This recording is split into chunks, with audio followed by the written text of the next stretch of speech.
Yo, this is how you make Jeyuk Bokkeum restaurant style. Whew, look at that.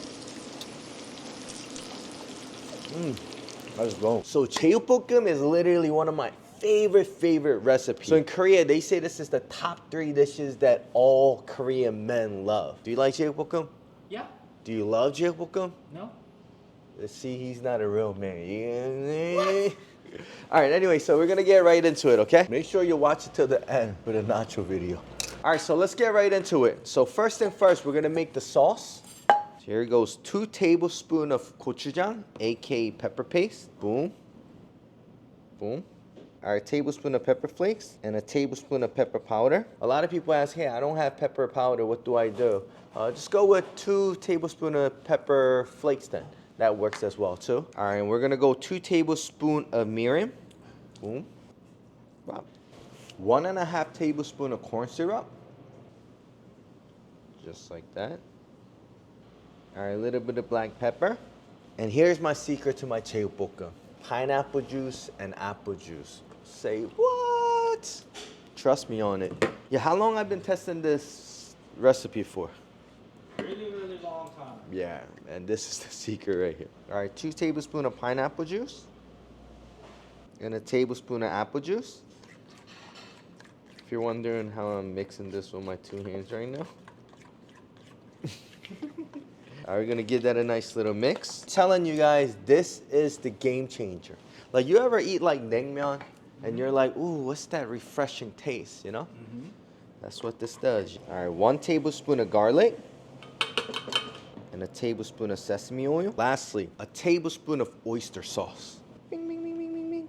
All right, we're gonna give that a nice little mix. If you don't have oyster sauce, honestly, you could throw some hondashi in there, you could throw some tashida in there, or you could throw oyster sauce, whatever works for you.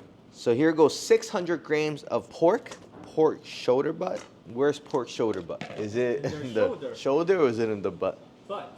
Is it butt? Why are you changing? You just said shoulder, then you said butt. So where is it? Butt or shoulder? It's butt? I think so. No, it's more on the shoulder. Why is it called shoulder butt? I don't know.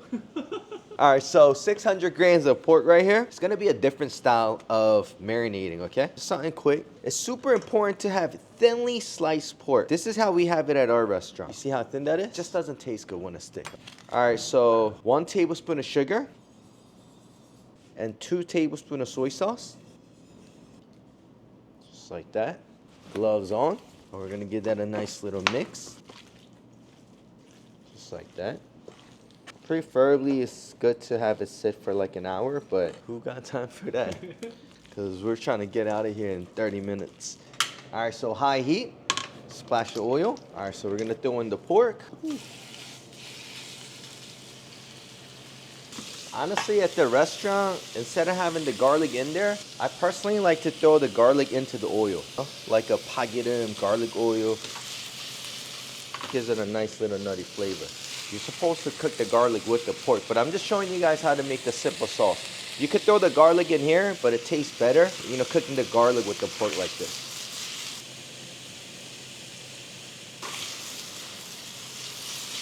You know, people like to marinate their pork into their sauce, but you don't want to do that. It's gonna burn the whole pork. You ever notice that when you do like Korean barbecue, the pepper flakes and the pepper powder, you know?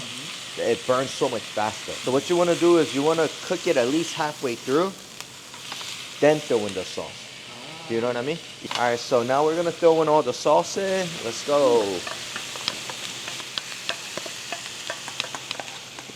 Even if you don't marinate it, there's going to be more than enough sauce to incorporate into your pork. So I'm going to slowly cook this, finish it up.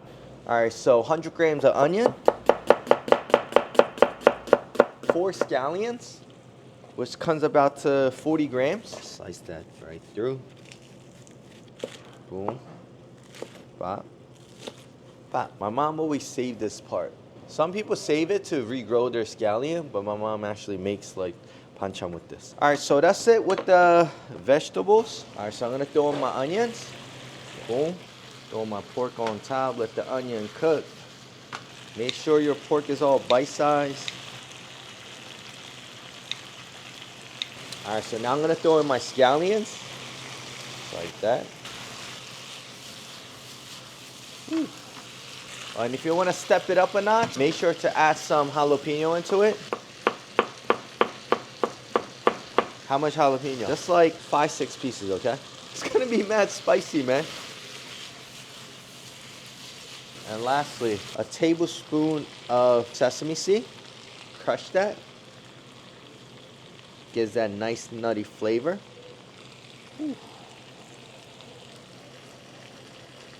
So as the pork is cooking, the pork fat is cooking everything. You got the scallions making the pagirim in there. So I love udons in my Jeyuk Bokkeum. Where I actually got this from is my dad. One time we were just drinking at home and he's like, all right, let me whip something up for you. And then he added udon to my Jeyuk Bokkeum, and ever since then, I just can't go back. All right, so here goes udon noodle. In, boom.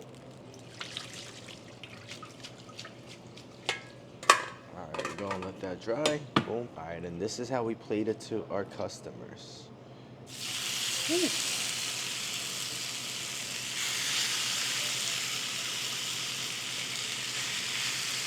And you finish it with some sesame seed. Just like that.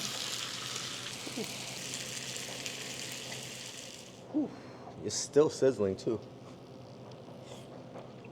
Alright, so here goes udon noodle.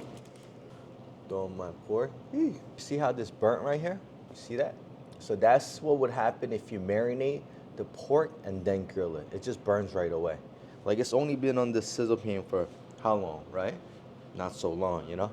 So then if you do it like that, it might burn outside and not cook inside, and you might just think it's cooked, but it's not cooked. Why do I get the burnt one? You know why? The last time you made Jeyuk Bokkeum for me, you didn't put the juices in, right? Mm-mm. This is the best Jeyuk Bokkeum so far that you have ever made me. What? Seriously. So I made this at home, right? Because you know how I did all the recipe testing last week? Mm-hmm. We did some Chipotle catering and I had some nachos left, so this is what I did. Just a little bit of nachos. So some nachos, then I added some bite-sized pork in there, just like that. And this is how I just made it at home, because I'm like, you know, I was just rushing to eat. This is like a 5-ingredient stuff, super easy. And this was like I said, don't judge me on it, but I thought it was so nice, I just wanted to share with you guys. I added some cheddar cheese on there. I'm gonna go microwave that real quick. All right, so some tomatoes. I'm not claiming this to be authentic or anything. I'm just saying that this is how my fat ass ate it, and it was delicious, okay? I'm gonna add some tomatoes in there and some avocado. And then lastly, some sour cream. Honestly, I didn't have cilantros, but I have cilantro at the restaurant right now, so boom. It already looks good to me. Oh, it does? Do you like nachos? I love cilantros. What about lime? No? Oh, yeah. But yeah, at home I had it without cilantros, but let's go. Moment of truth, baby, let's go. Gotta mix everything up. And this joint look nasty when it get mixed up, but that's how I like it, baby.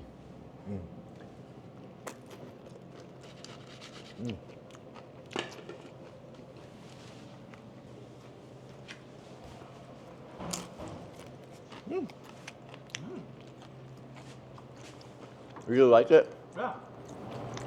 I'll buy this. And this John is like, I don't know where this YouTube is going, but I just know that you guys enjoy it and we enjoy shooting it. Like this, I really actually enjoy it. Like I'm not even eating this because we're shooting, we're actually done. Hey, thank you guys for watching. We'll see you guys in the next video. Hope you guys enjoyed this video much as I enjoy shooting. Let me know what you want me to cook next. Like, comment, share. See you guys in the next video. Yeah, we'll see ya. That's good. I actually ate it. I was like, damn, should I put this on the menu? Because it was so good.